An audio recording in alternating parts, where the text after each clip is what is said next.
हमखास सोयाबीन भाजी बनवताना भाजी तयार झाल्यानंतर सोयाबीनमधून असं पाणी निघतं आणि त्याच्यातला मसाला वेगळा होतो आणि सोयाबीन एकदम असे खायला चवदार लागत नाही।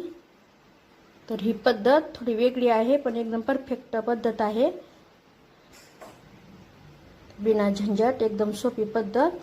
पण एकदम मसाला आतपर्यंत जातोय सोयाबीनमध्ये, त्यामुळे खायला एकदम चवदार होतं ते सोयाबीन। बनवायची पद्धत एवढी सोपी आहे। तर जे कायम आपल्या घरात साहित्य असतं त्या साहित्यामध्ये जास्तीचं वाटण घाटण नाही किंवा भाजणे नाही, तर एकदम फटाफट बनणारी ही भाजी आहे सोयाबीनची। तर पूर्ण व्हिडिओ पहा। रेसिपी जर आवडली तर चॅनलला सबस्क्राईब करा, रेसिपीला लाईक करा आणि शेअरही करा। ना गावाकडच्या रेसिपी या चॅनलवर तुमचं स्वागत। इथे मी सोयाबीन गरम पाण्यात 15 मिनिटांसाठी भिजत ठेवलेले होते। ते सगळं पाणी काढून घ्यायचं, असं पिळून घ्यायचे सोयाबीन सगळे काढून घेऊ। वाटण्यासाठीचं साहित्य कोथिंबीर घेतलेली आहे, मध्यम आकाराचा कांदा, अद्रक आणि लसूण घेतलेला आहे। हे सगळं साहित्य तुमच्या प्रमाणानुसार घ्यायचं, त्याचं बारीक वाटण करून घ्यायचं मिक्सरला। पाणी टाकायची गरज नाहीये, जर गरज पडली तर किंचितसा पाण्याचा वापर करायचा आणि बारीक असं वाटण करून घ्यायचं।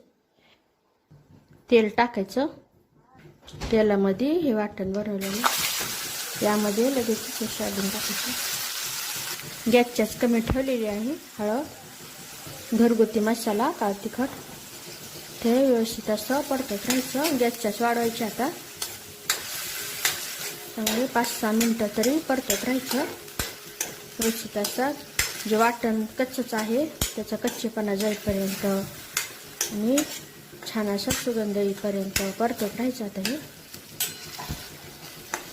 हे परतत असताना त्यामध्ये चवीनुसार मीठ टाकायचं,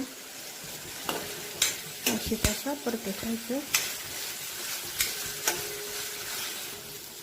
हे व्यवस्थित असं परतून झालेलं आहे, बाजून तेल सुटलेलं आहे, सगळ्या मसाल्याला कच्चेपणा जाऊन छान असा सुगंध सुटलेला आहे। गॅसच्याच कमी करायचं आता। यामध्ये आता पाणी टाकायचं गरजेनुसार। गॅसच्याच मंदच आहे, मंद आचेवर 6 मिनिटासाठी ठेवायचं। 6 मिनिटं झालेली आहेत, गॅस बंद करून टाकायचा। वरून बारीक कट केलेली कोथिंबीर। बनवा, आवडली तर नक्कीच शेअर करा।